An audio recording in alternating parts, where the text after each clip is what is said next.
Guys, क्या आपको पता है कि हार्ट अटैक आने का खतरा सबसे ज्यादा किन लोगों को होता है और क्यों? तो चलिए आज इस वीडियो में मैं आपको बताता हूं।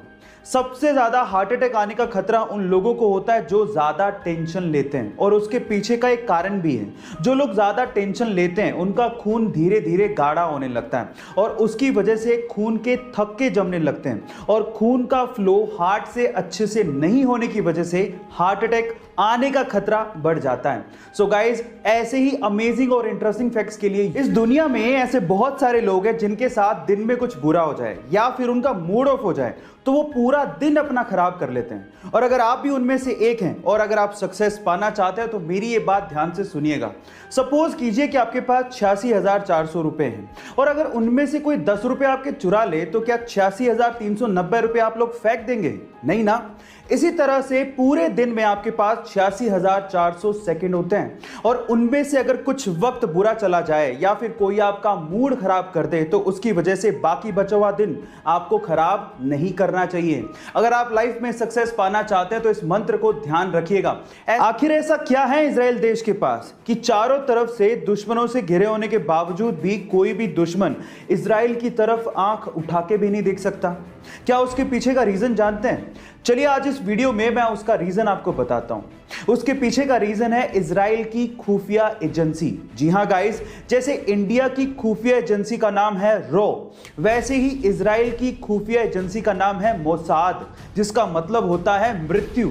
गाइस, ये इतनी खतरनाक खुफिया एजेंसी है कि इजराइल का दुश्मन दुनिया के किसी भी कोने में छुपा हो उसे ढूंढ के सीधे ऊपर पहुंचा देती है। इसीलिए इस खुफिया एजेंसी को दुनिया की सबसे खतरनाक खुफिया एजेंसी कहा जाता है और इसी वजह से कोई भी दुश्मन इजराइल की तरफ आंख उठा के नहीं देखता। आप लोगों ने अपनी साइंस की किताबों में एटम के बारे में ये तो पढ़ा होगा कि एटम के 3 बेसिक पार्टिकल्स होते हैं, इलेक्ट्रॉन, प्रोटॉन और न्यूट्रॉन। लेकिन इंटरेस्टिंग स्टोरी है इनकी डिस्कवरीज को लेके। इलेक्ट्रॉन की डिस्कवरी सन 1897 में सर जे थॉमसन ने अपने कैथोड रे ट्यूब एक्सपेरिमेंट से की थी। उसके ठीक 12 साल बाद उन्हीं के स्टूडेंट रदरफोर्ड ने गोल्ड फॉइल एक्सपेरिमेंट से प्रोटॉन को न्यूक्लियाई में डिस्कवर किया था, और फिर उसके बाद सन 1932 में रदरफोर्ड के स्टूडेंट जेम्स चैडविक ने न्यूट्रॉन को डिस्कवर किया था। मतलब ये तीनों एक दूसरे के स्टूडेंट थे, और मजे की बात ये थी कि इन तीनों को अपनी डिस्कवरीज के लिए नोबेल प्राइज भी दिया गया था।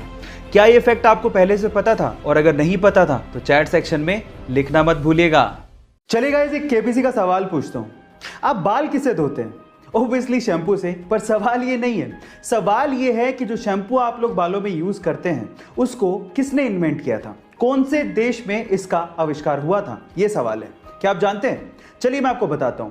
शैम्पू का आविष्कार किया गया था हमारे ही देश इंडिया में। जी हां गाइस, और इसके बारे में एक और इंटरेस्टिंग चीज बताता हूं। जब तक शैम्पू इन्वेंट नहीं हुआ था लोग अपने बाल मिट्टी से धोया करते थे।